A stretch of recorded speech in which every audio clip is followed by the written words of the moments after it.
En ons begin in Johannes 17 vers 15 tot 26. Een roeping, een stem, een sending. Hy sê, ek bid nie dat u hulle uit die wêreld, dis Jesus wat hier bid, hy sê, ek bid nie dat u hulle uit die wêreld wegneem nie, maar dat u hulle van die bose bewaar. Hulle is nie van die wêreld nie, net soos ek nie van die wêreld is nie. Heilig hulle in u waarheid, u woord is die waarheid.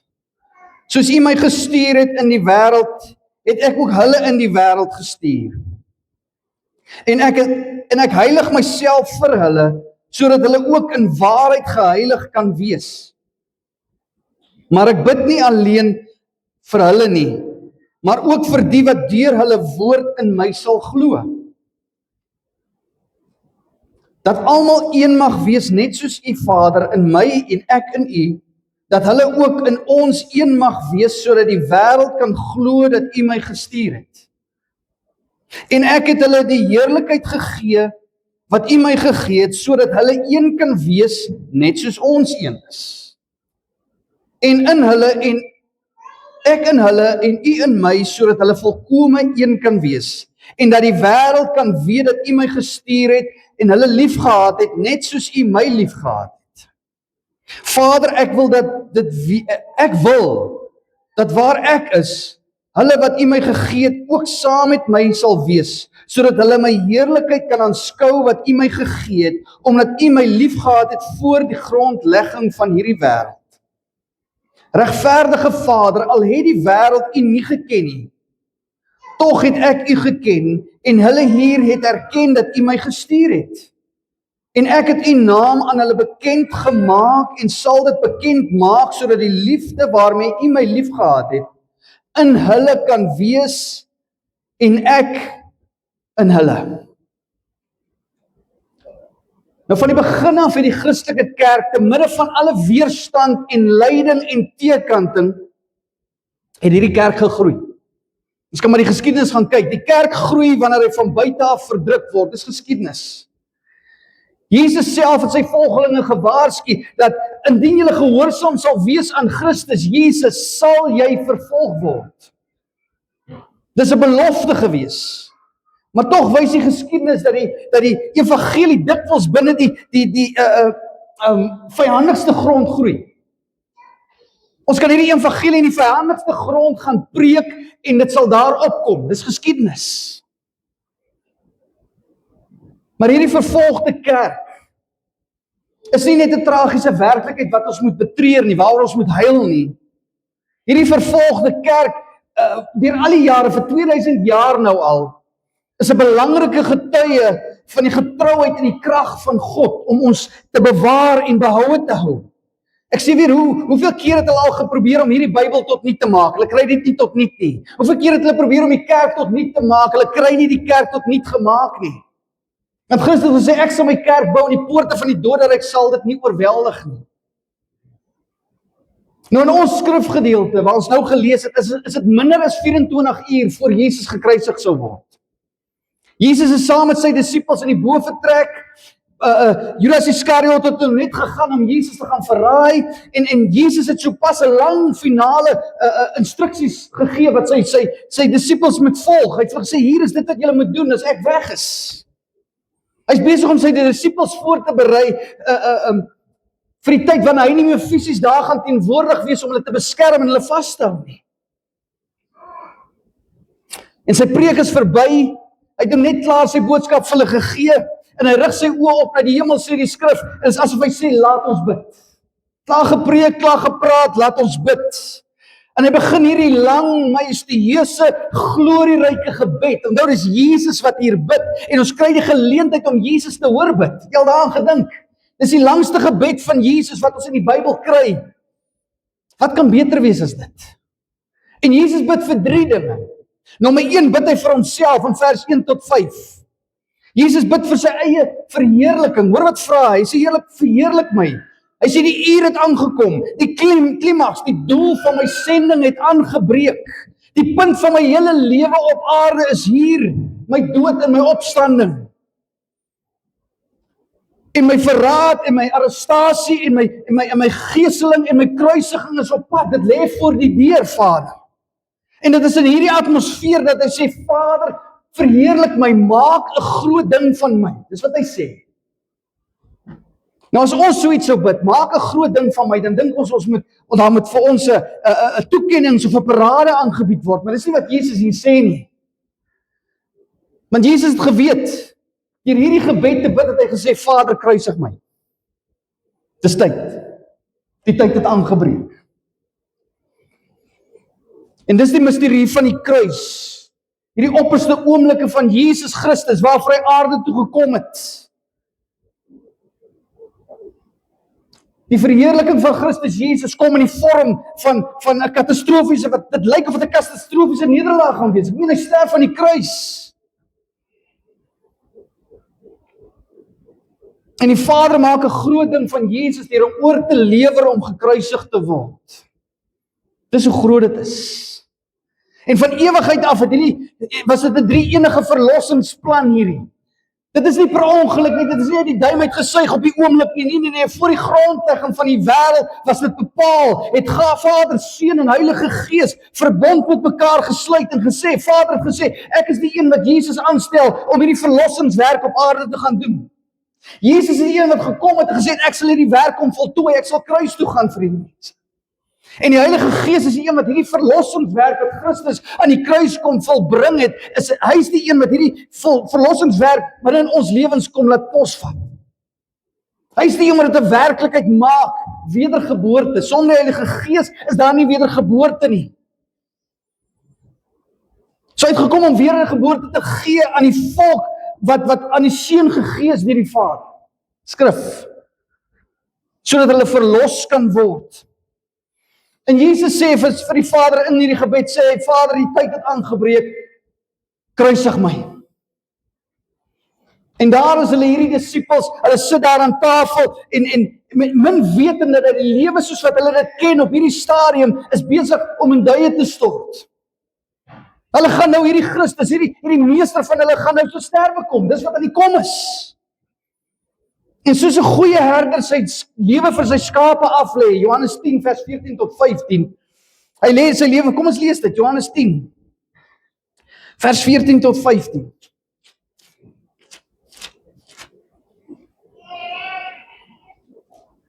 Hy sê, ek is die goeie herder en ek ken my eie en word deur my eie geken. Hoor wat hy sê, gaan dit weer lees.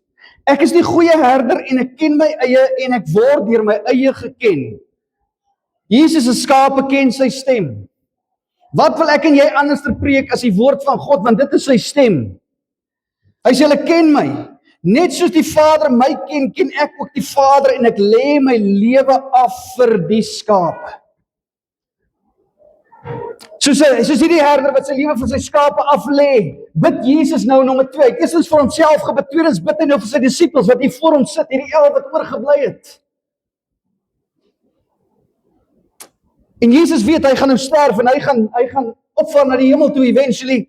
Maar hy vra nie dat sy volgelinge saam met hom kom nie. Hy vra nie, Here, stuur hulle saam met my nie. Dis nie waarvoor hy vra nie. Hy sê hierdie vervolging en hierdie verdrukking en hierdie moeilikheid waartoe hulle moet gaan, Vader, behou hulle in hierdie wêreld, hou hulle veilig in hierdie wêreld. Ten spyte van hierdie moeilikheid. Hy vra, Vader, bewaar hulle van die bose. Moenie hulle nie uithaal nie, die wêreld het hulle nodig, maar bewaar hulle van die bose. En terwyl my kerk, terwyl my volk daagliks hierdie versekerde vervolging, hierdie verdrukking, hierdie moeilikheid gaan ervaar, terwyl dit aan die gang is, maak my mense meer heilig, vra hy. Maak hulle geestelik, maak hulle suiwer, vers 17. En hierdie woord heilig beteken toegewy, afgesonder, op sy gesit vir God. Suiwer hulle, maak hulle heilig in gedagte, in woord, in daad, in lewe en in karakter, Vader. Dis wat hy vra. So hoe gaan hy dit doen? Hy antwoord jou, hy sê doen dit deur die waarheid. Nou wat is die waarheid? Hy antwoord jou weer, die woord is die waarheid. So maak hulle heilig deur die waarheid. Wat is die waarheid? Die woord is die waarheid. So hoe moet jy geheilig word? Is deur die woord van God. Sê weer, as jy gaan kyk na herlewing reg deur die geskiedenis, as herlewing plaasgevind het, is omdat die kerk van Christus teruggekeer het na die woord toe. Daar was nie toertjies nie, dit was nie 'n toertjie ding nie. God begin in sy kerk, en sy kerk keer terug na sy woord toe. Ons gaan hoor wat hy sê, want dit is deur sy woord wat hy heilig maak.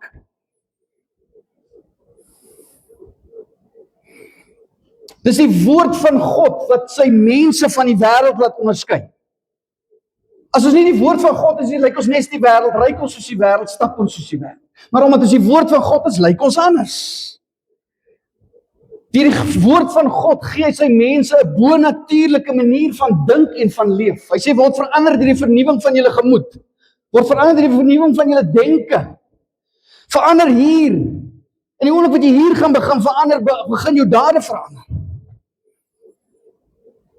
Hierdie woordgeskepte bo-natuurlikheid. Nou die kind van die Here is bo-natuurlik. Ons dink anders, ons tree anders op. Is waarom die wêreld ons gaan haat. Omdat ons anders dink as die wêreld, gaan die wêreld jou haat. Jou denke, jou optrede, jou lewenswyse stem nie saam met dit wat die wêreld doen nie. Deur sy genade is die disippels reeds geroep. Hulle is bekeer, hulle is vernuwe, hulle is verander. Nou vra die hoof van die kerk, Jesus Christus, maak my mense meer soos wat ek is. Dis wat hy vra. Maak hulle meer soos wat ek is, Vader. Dat hulle nie so onwêrelds, dat hulle so onwêrelds sal wees as wat hy self was. Nou Jesus was bo-natuurlik, onwêrelds. Hy het hierin gepas nie. Maar hy het 'n verskil kom maak hier. Nou hoe verwag Jesus dat sy disippels in hierdie wêreld moet bly, dat hulle in hierdie wêreld teen die bose beskerm moet word? Deur heiligmaking. Wat die Vader volbring deur die waarheid van sy woord, deur die waarheid van die evangelie. So hierdie is ons behoud, mense. Hier is jou behoud. As jy suffer, as jy swaar kry, as jy goed nie verstaan nie, keer na die woord toe. Die antwoorde lê hierin. As jy nie weet nie, kom by ons, kom na my toe. En as ek nie weet nie, dan gaan soek ons saam. Maar dit is wat die woord van die Here sê. Hier is jou krag. Hier lê jou verandering.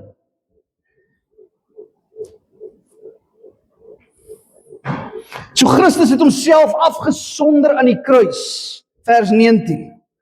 Sodat sy geroepe mense van sonde gereinig kan word.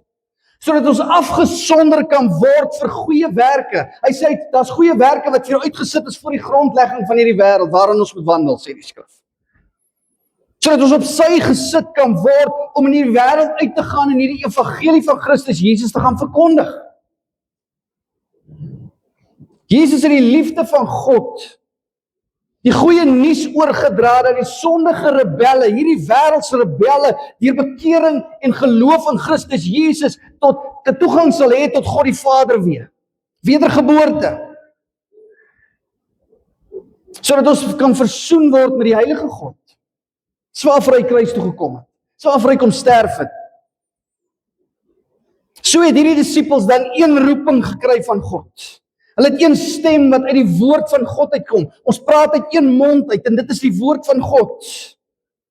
En hulle is gestuur op een sending na 'n wêreld wat hulle gaan haat. Hulle gaan vervolg. Die woord van die Here sê dit, as jy God vrugtig wil leef, sal jy vervolg word. Dis nie as nie, dis nie miskien nie, jy sal vervolg word, want jy pas nie hierin nie. Ons leef in hierdie wêreld, maar ons is nie van hierdie wêreld nie. Ons het hemelse burgerskap. Jy het daaraan gedink? Ons staan uit in hierdie wêreld omdat Jesus ons gekies het. Juis omdat hy jou gekies het, staan jy uit. Juis omdat hy jou gekies het, pas jy nie regtig hierin nie. In Johannes 15 vers 19 sê hy vir sy disippels, ek het julle in hierdie wêreld uitgekies. Ek het julle gekies. Hy sê letterlik, ek het julle vir myself uitgekies. Dis wat hy daar sê. Hy het ons gekies om anders te wees as die wêreld. Hy het ons nie net geroep om hierdie woord van God te leer en ons harte te bewaar nie. Nee. Hy het ons ook gestuur om hierdie einste woord aan die eindes van die wêreld te gaan verkondig. Dis waarvoor ons hier is. En soos ek laasweek gesê het, dis nie net my werk nie. Ek wil weer vir jou 'n vraag vra. Hier wil ek vir jou vra. Ek het laasweek gesê, ons sien nie nuwe bekeerlinge nie. Wanneer laas het jy 'n nuwe bekeerling gesien? 'n vars, nat nuwe skaapie, geestelik. Nou gedink? Dis waarvoor ons gestuur is. Laasweek gesê die oes is ryp op die land. Wat doen ons? Wat doen ek? Wat doen jy? Waar jy daar beweeg?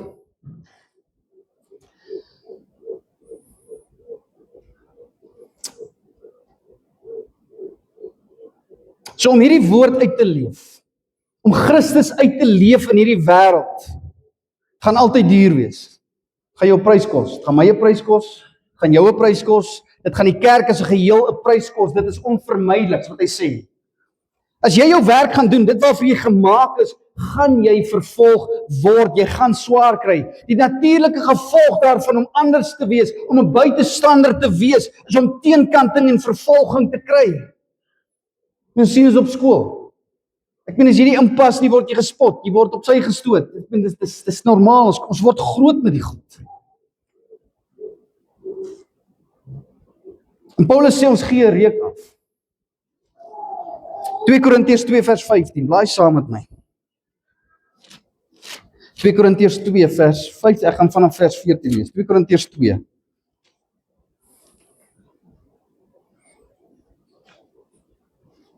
Maar wat sê hy so? Hy sê, maar God sy dank wat ons altyd laat triomfeer in Christus, en wat die reuk van sy kennis deur ons oral versprei. Ons versprei die reuk van sy kennis. Hierso is die kennis. Ons versprei die reuk. Hy sê daar's 'n reuk wat ons afgee. Hy sê want ons is 'n aangename geur van Christus tot eer van God onder die wat gered word en onder die wat verlore gaan. So ons gee reuk af reg deur hierdie wêreld.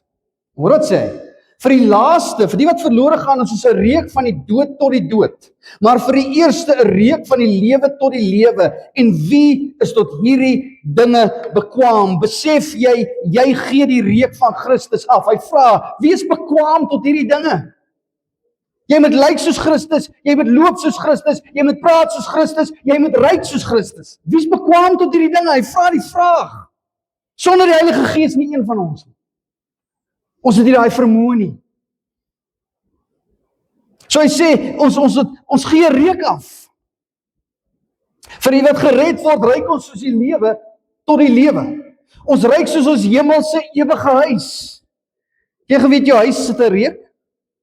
Elke huis het 'n spesifieke reuk, afhangende van wat se parfuum ma en pa gebruik, afhangende van wat se tipe kos jy in die huis maak, afhangende van wat se tipe stysel jy gebruik op jou wasgoed.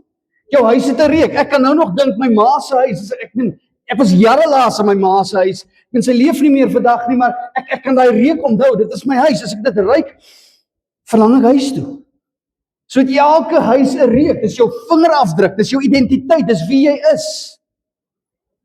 En hy sê julle ryk soos Christus, julle ryk na julle hemelse woning.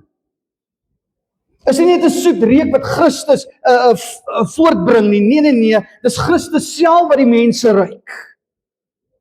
Dis hom wat ons in ons karakter en in ons lewe en in ons werk uitstraal tot eer van God, sê die skrif. So ons ryk lekker vir die wat gered word. Dis ons mense, dis hier. Hy sê maar vir die wat verlore gaan, ryk ons soos die dood tot die dood. Jy al gedink? Vir jou ryk die dood? Ek het jare vir dagsbegrafnisdienste gewerk. Dis nie 'n lekker ding nie. So jy stink. Dis eintlik wat hy sê. Jy stink vir die wêreld. Jy al aangedink? Hoekom like hulle my nie, want jy stink? Vir hom. Jy stink. Sê ek het so sê Paulus. Dis hard, né? Die evangelie wat ons vind, wat ons vir hulle verkondig, vind hulle dood in hulle werke. Die skrif sê jy is dood in julle werk, you are dead in your trespasses. So wanneer ons hierdie evangelie verkondig, vind daai woord hulle dood. Die woord van God word vergelyk met 'n spieël, reg? Julle het al gehoor Jakobus 1 vers 22. Blaai saam met my. Jakobus 1.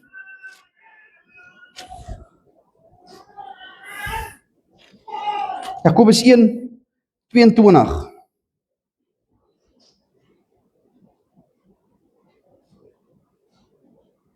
Hy sê en word daders van die woord en nie net hoorders wat julle self bedrieg nie. Want as iemand 'n hoorder van die woord is en nie 'n dader nie, die is soos 'n man wat sy natuurlike gesig in die spieël sien. Want hy sien homself en gaan weg en vergeet dadelik hoe hy gelyk het. Maar hy wat diep insien in die volmaakte wet van die vryheid en daarby bly, hy sal, omdat hy nie 'n vergeetagtige hoorder is nie, maar 'n dader van die werk, gelukkig wees in wat hy doen. Wat sê hy hier? Hy sê, wanneer ons na die woord kom, lees die woord jou. Jy het al nagedink, ek lees die woord, nie die woord lees jou. Hy openbaar vir jou wat hier binnekant aangaan. Dis soos om in 'n spieël te staan en te sien, jene, maar my hare lyk nie mekaar. Nou nie dat ek hare het nie, maar iets is nie mekaar. My das sit nie reg nie. So wat maak 'n spieël? 'n Spieël maak dat jy die goed begin regtrek wat fout is. Reg? Jy sien my goed sit nie reg nie, jong, hier sit 'n kol wat ek nie gesien het nie. My skoene lyk, jong, lyk dit reg? Dis wat 'n spieël doen. En hy sê die woord van God doen dieselfde ding. Die woord van God, wanneer jy die woord van God begin lees, wanneer jy die woord van God hoor, is dit soos 'n spieël wat vir jou wys wat aan jou binnekant aangaan. En soos wat jy jou hare sal regmaak wat skeef is, of jou das regmaak wat nie reg sit nie, gaan hy vir jou wys hier binnekant in jou hart is iets fout en jy moet dit regmaak deur bekering en wedergeboorte. Daar's nie 'n ander wy nie. So wat doen hierdie woord? As ons hierdie woord aan 'n wêreldling verkondig, hy ryk die dood. Wat ryk die woord? Wat ryk hy? Hy ryk homself. Want dis wat die woord doen. Hy ryk homself. Want die woord openbaar vir hom wat hier in die binnekant aangaan. So wanneer ons nader kom en ons verkondig die woord, die evangelie van Christus Jesus, ryk hulle self, hulle sien, hier's fout met my. En hulle hou nie daarvan nie. Daarom stink jy. Dis nie jy wat stink nie, is hy wat stink. En wie wat voor Christus my gered het, het ek gestink.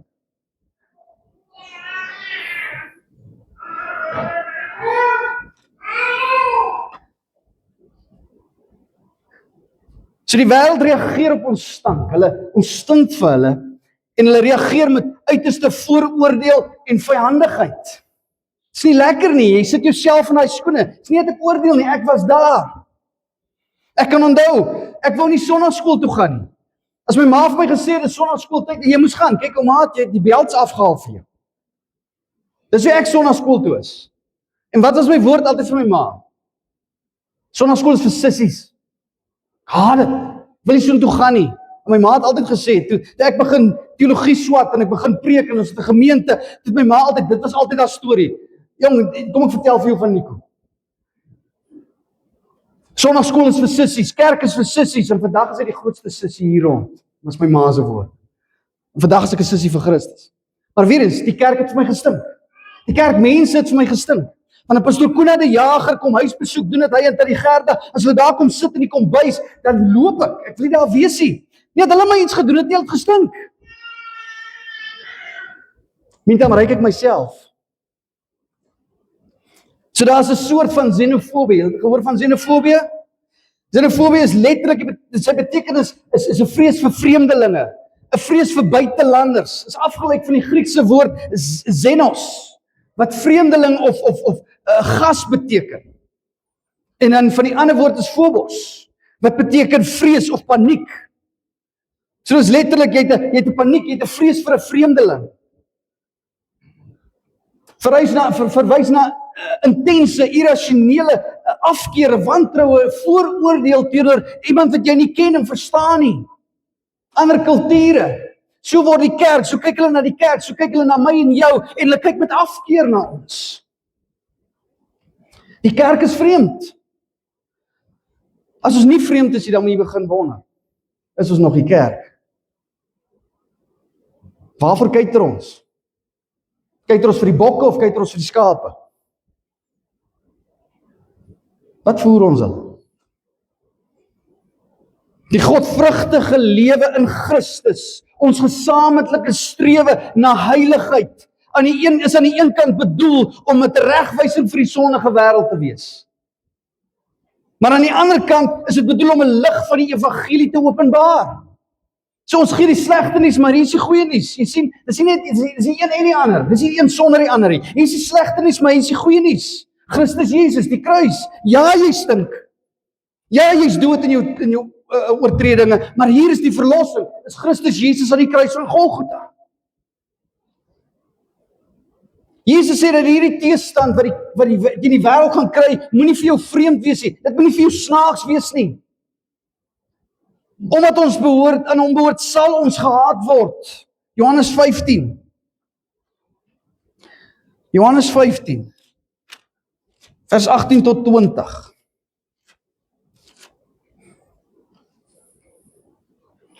Hy sê, as die wêreld julle haat, moet julle weet dat hy my voor julle gehaat het. As julle van die wêreld was, sou die wêreld sy eiendom lief hê. Maar omdat julle nie van die wêreld is nie, maar ek julle uit die wêreld uit verkies het, daarom haat die wêreld julle. Hoekom haat die wêreld jou? Want die Here het jou uitgekies.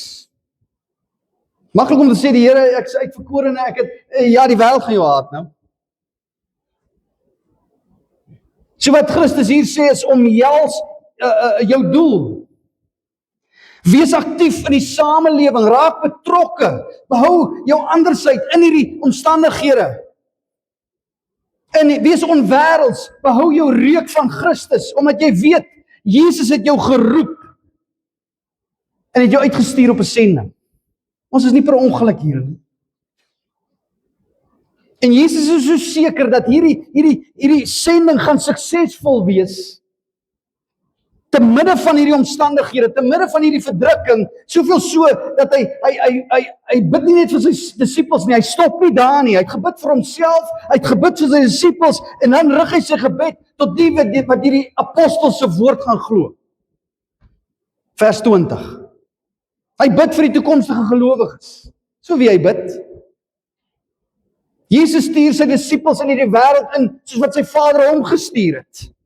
En hy weet, soos wat sy woord aan hierdie disippels 'n onwêreldsheid ingebring het, hy het hulle anders gemaak, so gaan die woord wat die disippels gaan uitdra, gaan die wêreld verander. Die wêreld gaan anders raak. En waarvoor bid hy? Toe hy nou vir hierdie toekomstige Christene bid, waarvoor bid hy?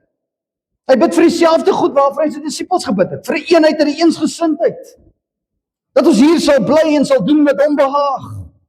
Hierdie eenheid is gegrond op die eenheid wat hy sê, die eenheid moet gegrond wees op die eenheid wat U en ek het, Vader. Net soos ek en U een is. 'n gedeelde identiteit, 'n gedeelde natuur, 'n gedeelde doel, Vader. Dat hulle so verenig sal wees. Deur geloof in die een woord, die een evangelie. Een met die Vader, een met die Seun, deur die Heilige Gees. En dan kom hy, en hier is die belangrike doel. In vers 21. Jesus sê die belangrikste doel van hierdie eenheid. Hoekom moet die eenheid wees? In die liggaam van Christus. Hier is die doel, sodat die wêreld kan glo dat U my gestuur het. Jy al daaraan gedink? Jesus glo dat die onwêreldse eenheid van sy volgelinge 'n evangeliese impak op die wêreld gaan hê. So dis nie net jou woord nie, dis hoe jy optree. Lyk julle anders, ryk julle anders, loop julle anders, praat julle anders.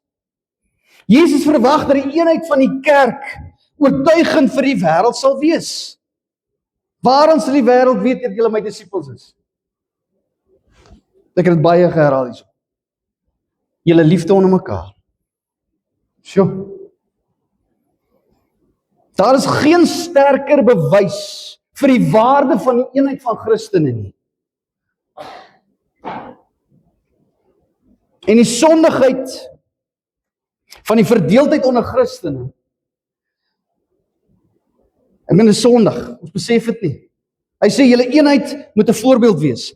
Deur julle eenheid gaan die wêreld sien dat die Vader my gestuur het, dat ek julle gestuur het. En wanneer julle oneenigheid onder mekaar het, is dit 'n klap in my gesig. My naam word daardeur skade gebring. So Jesus gee hierdie waarde aan hierdie eenheid. Preek en leef die evangelie van Christus Jesus. Die pynlike waarheid is dat hierdie verdeeldheid deur die eeue skande en 'n swakheid oor die kerk van Christus gebring het. Kom net kyk waar daar verdeeldheid was. Hoe dikwels het die Christene hulle krag vermors om mekaar te fight in plaas van die vyand. In plaas daarvan om teen die sonde en die bose te veg. Wees verseker, verdeeldheid help die duiwel en het beskadig die saak van Christus. Romeine 12 vers 18. En ek kan daai jou heeldag met dit besig hou. Romeine 12 vers 18. Hy sê, as dit moontlik is, sover as dit van julle afhang, leef in vrede met alle mense. En nadat Jesus hierdie gebid het, Here beskerm hulle, hou hulle veilig in hierdie wêreld, maak hulle heilig, Here, en dan bid hy die volgende, hy eindig hierso. Hy bid dat sy mense uiteindelik by hom sal wees. Dat hulle sy heerlikheid mag aanskou, vers 24. Jesus sê, ek wil. Jy sal sien, daar staan, ek wil. Dis sy wil, ek wil hê dit moet so wees. Dit is die perfekte, roerende einde van Jesus se gebed, hierdie merkwaardige gebed. Dat die doel, die doel van hierdie gebed was om sy disippels op te beer, om hulle te troos, om hulle te versterk in hierdie tyd wat voorlê, want nou, hulle besef nog nie, Jesus is op pad kruis toe. 24 uur van hierdie oomblik af hang Jesus aan die kruis van Golgotha. So Jesus sê vir hulle, ware Christene sal met my wees. Ons het geen verdere inligting nodig nie. Want waar die een is wat vir ons kom mens word het, wat vir ons gelei het, wat vir ons gesterf het aan die kruis van Golgotha, wat weer opgestaan het uit die dood uit en opgevaar het na die hemel en sit aan die regterhand van God. Daar waar hy is, kan net heerlikheid wees, kan net vrede wees, kan net blydskap wees. Dis die belofte. Dawid kon tereg sê in Psalm 16 vers 11, U sal my die pad van die lewe bekend maak. Versadiging van vreugde is voor U aangesig. Lieflikhede in U regterhand vir ewig. Jesus sê eintlik aan sy disippels, hy is die punt. Hy is die punt, ons is net die aanwysers. Hy is die doel van die lewe, hy is die bron van die lewe. Ons wys net die pad aan, dis al wat ek en jy kan doen. Deur die evangelie te preek en dit te leef. Waarvoor ons daar is. As wedergeborene vanmôre was jy ingesluit by Jesus se gebed toe hy daar gebid het. Soos ek vroeër gesê het, ons het die voorreg om te gaan inluister na wat hy gepraat het daar, waar hy jou naam genoem het, sê, Here, ek bid vir die wat gaan glo, as gevolg van hierdie disipels se prediking. Jy is deel vandag van Jesus se antwoord op daardie gebed. Ek en jy is wedergebore kinders van die Here en ons word ook gestuur. Soos die apostels van ouds het ek en jy dieselfde roeping, ons het dieselfde stem en ons het dieselfde sending. Ons gee dieselfde reuk af. Ons het dieselfde vingerafdruk. Dis ons identiteit, dis wie ons is. Dit is soos aflos, ons gehoor net om die aflos, goud gewen. Die disipels het gekom en hulle daai evangelie verkondig en toe hulle nie meer kon nie, het hulle hierdie evangelie elke keer, het hulle wat hulle evangelie verkondig, het hulle daai stokkie aangegee vir die ander. En so daai ons het gevat en daarmee geloop, en daai ons het dit gevat en daarmee geloop, en so het dit aangegaan, een na die ander, en wie wat, ek en jy sit vandag met daai stokkie in ons hande. Gee jy hom aan? Of hou ons dit hier? Jy kan nie die prys wen, as jy die ding hier hou nie. Dit moet aangegee word. Wat doen ons? Wat doen ons? As lewende, asemhalende getuies van Christus Jesus, moet ons 'n voorbeeld wees van God se transformerende werk deur Jesus Christus en deur die Heilige Gees. Ons moet 'n voorbeeld wees daarvan. Daar's 'n ander manier van lewe. Daar's 'n ander manier, daar's 'n ander koninkryk. Daar's 'n einde aan hierdie wêreld daar gaan 'n einde aan hierdie wêreld kom.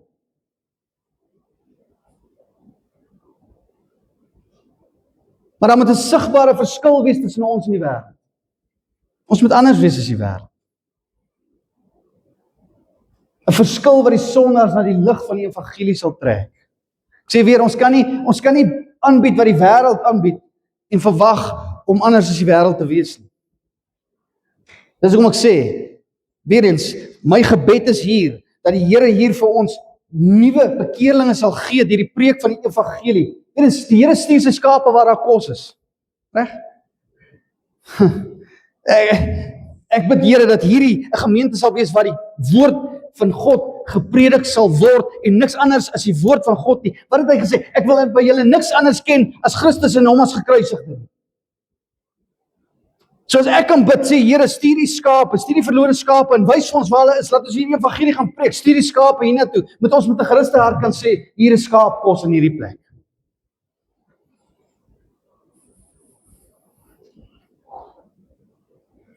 Maar dit is egter nie moontlik as ons nie werklik in en deel van hierdie wêreld is nie. Te veel gelowiges laat hulle geestelike verskille van die wêreld maak dat daar 'n fisiese apartheid is. Ons hou die wêreld daar en die kerk is hier. Ons is heilig. Ons wil onsself hier in 'n hoekie hou. Ons wil onsself heeltemal van die samelewing onttrek. In die proses verloor ons daardie invloed in hierdie wêreld. Ons verloor dit.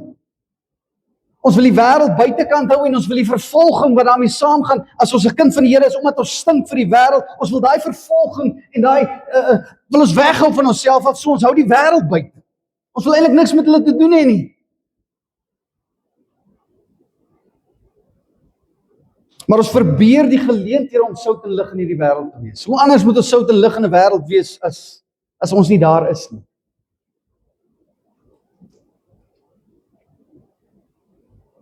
Hierdie totale afsondering van die wêreld is nie 'n akkurate beeld van ons Here en ons Verlosser Jesus Christus nie. Onthou, hy is die een wat gekom het en die grootste brug gestap het om ons verlossing te bring, om te sterf vir ons in die kruis van Golgotha. God wat mens word. Dit gaan my verstand te bowe. Hy het hierdie veel groter geestelike kloof oorbrug as ek en jy, wat net hier buitekant moet gaan, soos ek sê, by 'n til staan, daai persoon wat daar sit, dis nou al, hier's honderde mense verby haar, of hom. Moeilike mense. Die mense is hastig, en hy sukkel, en wat ook al, en hier kom jy, en net hier 'n vriendelike woord. Hoe gaan dit met jou? Ek sien jy het 'n harde dag. Nee, wat die Here bless jou, as ek hier wegstaan. Wat doen jy? Jy doen iets anders. Ons is anders as die wêreld. Ek kan ook so optree. Ek sê weer, ek is al een met, vra vir Angelique, ons is op 'n Desember in Woester, hier staan in Checkers, of het was Shoprite daai tyd, en ek staan met die trolley is so gelaai, en ek sien daai ry. Nou ons het nou hoe lank gestap om hierdie goed in die trolley te kry. En ek los daai trolley net daar. Angelique, kom, is klaar. Ek's mens. Maar ons moet stel om anders te wees. Ek's mens. Maak foute.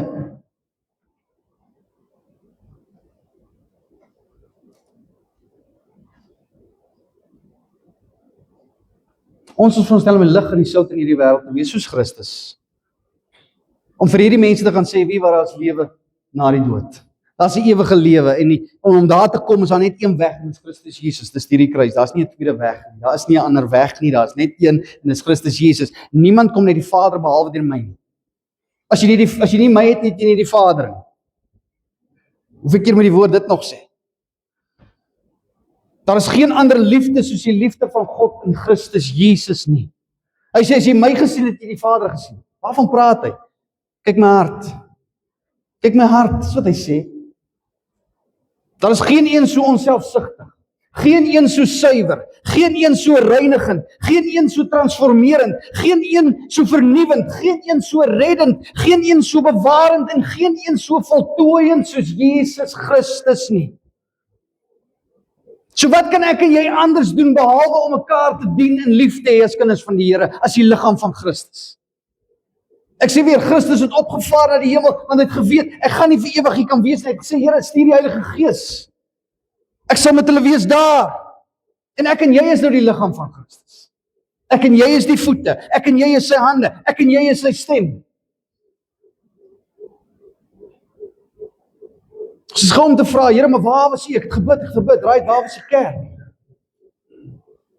Dis ek om vir jou sê, hier moet 'n eenheid wees, hierdie huis, moet 'n plek wees waar ons mekaar liefhet, waar ons mekaar omgee, waar ons regtig, waar ek my masker kan laat val en sê, wie wat ek sukkel. Hoekom kan die kerk nie dit wees nie? Hoekom moet ek met 'n masker op my gesig loop en nie vir julle sê, het gaan met my goed, as dit nie goed gaan nie?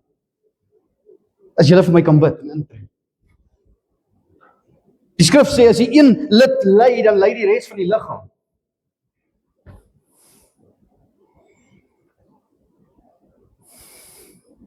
Ons veronderstel om daarna te streef om eensgesind te wees soos die Vader en Christus en die Heilige Gees eensgesind is. Dit is wat Jesus hier gesê het. Sodat ons een is met hulle een wees. Ons moet so wees dat ons hierdie mense kan vertel dat wie wat die Here Jesus kan geestelike dooies lewendig maak. My vraag vanmôre aan jou is Jesus se doel waarvoor hy aarde toe gekom het jou doel? Is sy roeping jou roeping? Is Jesus se stem, sy woord, is dit jou stem? Is sy sending jou sending? En as jy deel is van die liggaam van Christus, moet jou antwoord wees ja. En dis my gebed hier, dat hierdie gemeente, so ek sê, dit is ons missie, en dis ons visie, en dis wat ek wil, ons glo nie onveranderlike woord van God. Die onvoorwaardelike liefde vir God en ons naaste. Onkeerbare sien, sodat ons elke hart kan vernuwe sien deur sy woord. Elke hart lief vir Jesus, elke hand besig in sy werk. En hier is ons lees. Ons het een roeping. Ons het een stem. En ons het een sending. Nie ander een nie, daar is die nog nie. Dis ons lese hier. So ek sê ek eindig hier vanmôre met ons missie en visie. En is my hart dat ons hier vandaan sal voortbou. Dat ons hier vandaan sal voortgaan en ons het blaadjies het ek uitgedeel laasweek om te sê waar gaan ek dien? As jy deel is van hierdie liggaam, waar gaan jy dien? Julle sien waar het ek vanoggend gestaan? Daarvoor gesing. Hier is ons wat beter as ek kan sing. Vra maar. Kan jy sing vir Christus? Ouers wat beter is as ek, wat dit by die klank en by die stelsel kom. Ek kan help as dit nodig is. Maar die ouens wat beter is as ek, waar is ons jong mense? Waar dien jy? Ons het een sending, en ek sê weer, dit begin in die huis, dit begin in sy huis hier. Ons kyk na mekaar, ons dra mekaar, wees lief vir mekaar. En dis ook wat jy sal sien, mense moet hier instap en besef, joh, hier is die liefde, hier is iets anders in hierdie plek. En dis ook wat jy sal sien, ons bid soggens, maar jy sal in die verlede het ons net voor die diens staan, soos bid ons, en dan kom ons hier uit, en dan soos hier op die verhoog. Nee, ons bid nou voor die tyd, ons bid, as ons begin oefen soggens, ons is al soggens 8 uur voor 8 is ons al hierso, en dan begin ons hier, en ons berei voor die oggendse diens, en voor 9 uur, dan kom ons bid as 'n span by mekaar, ons bid vir die diens, en dan gaan ons hier in, en dan sê ons, hallo, hoe gaan dit met jou? Ons kom groet jou, ons kan nie wag om jou te sien nie, hoe was jou week? Dit is wat ek hier wil sien. Is daardie familie-eenheid in Christus Jesus. En ek kan nie wag om dit te sien, ek kan nie wag om dit te beleef. Ek sê weer, mense moet hier sien. Vir my gaan dit nie oor die getalle nie. Want ek sê weer, die wêreldse idee oor 'n kerk groei is hoeveel mense is in die kerk. En wat het ek laasweek gesê van die persentasie gewys? 90% van kerkgroei reg oor die wêreld is van een kerk na 'n ander kerk. En dan sê ons kerk groei.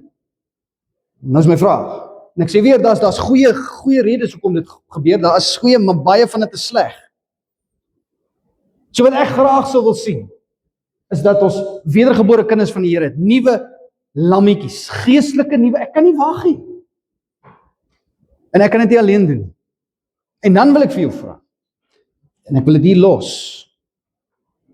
As 'n persoon tot bekering kom, of 'n persoon kom en hy kom besoek die gemeente hier, wat hou hom hier? Wat hou 'n persoon hier? My prediking? Ons wonderlike sang? Ek het vriende hier. Ek het familie hier. Dis my mense. Ek kom hier na toe. En ek sê weer, as ek het dit vir die kerkraad gesê, ek sê dit weer vanoggend vir julle. As ek nie hier kan gee pad, en hierdie gemeente kan aangaan, en met hierdie missie en visie stap, sonder dat ek hier is nie. Ek kan doodgaan. Ek kan siek word, en vermaan in die hospitale, enigiets kan gebeur. So as julle nie kan aangaan sonder my nie, dan het ek nie my werk reg gedoen. Die plek is nie van my afhanklik. Dit is God se kerk, sy mense. Julle behoort aan hom. Ek het verantwoordelikheid teenoor julle. En wat ons hier doen, ons is op pad ergens heen. Die stappe, hier's goed waarna ons doen, en ek sê weer vanmôre vir julle. Dit is vir my lekker om julle elke keer te sien. Dit is vir my lekker om julle te leer ken.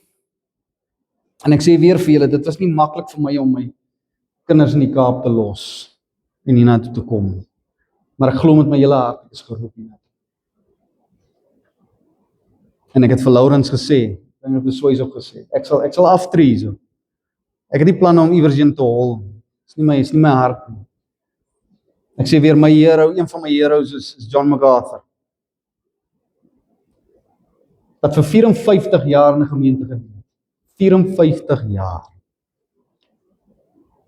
Ek sê weer, julle sal my moet opstoot hier met 'n rolstoel. My laaste preek te kom gee. Dit is my hart. So wat ek eintlik vir julle sê is, ek is hier vir die lang run. Ek is nie hier om weg te hol nie, ek is nie hier vir die geld nie. Ek weet dit. Maar ek wil sien dat die Here hier 'n verskil bring, 'n verandering bring. Ek kan nie wag om ons jong mense te betrek nie. Ek kan nie wag om iets vir die jong mense in hierdie plek te doen. Maar ons het hulp nodig. Ons kan dit nie alleen doen nie. Dit wat julle hier sien, is missie ons visie. Ons kan dit nie alleen doen nie, ons het julle nodig. En my gebed is, soos ek bid vir die gemeente elke dag, is dat die Here vir ons mense op plek sal sit, wat hier kan aangaan. So ek sê, ek gee nie om nie voor te sing. Ek kan 'n noot hou, so nou en dan. Maar as mense wat beter as ek kan sing. As sonnaarskool aan buitekant. En ek sê weer vir julle, die sonnaarskool is vir my een van die belangrikste punte hier. Dis ons jong mense, dis ons kinders. En die fondasie moet daar reg gelê word. Dat wanneer hulle tieners word, wanneer hulle ouer word, dan ken hulle die waarheid. Ek sê dit weer, in die bankbedryf, iemand het dit eendag vir my gesê, ek sê dit weer vir julle, ek het dit nie gesê, gaan dit weer sê. In die bankbedryf word nie geleer hoe lyk 'n vals noot. Ons leer vir jou hoe lyk 'n regte noot. Hoe voel 'n regte noot? Dis hoe die regte een lyk, dis hoe hy voel. Ek kan later my oë toemaak en die oomblik wat 'n vals noot verbykom, gaan jy voel, nee, iets is hier af. En dis wat ek wil hê met die woord van God gebeur. Jy gaan voel, iets is af hierso. Smaak nie reg nie. Hierdie is nie die woord van God. En ek sê weer vir jou, as dit ons kos is, wat eet ons? Wat eet ons? So ons het een roeping, ons het een stem, ons het een stem.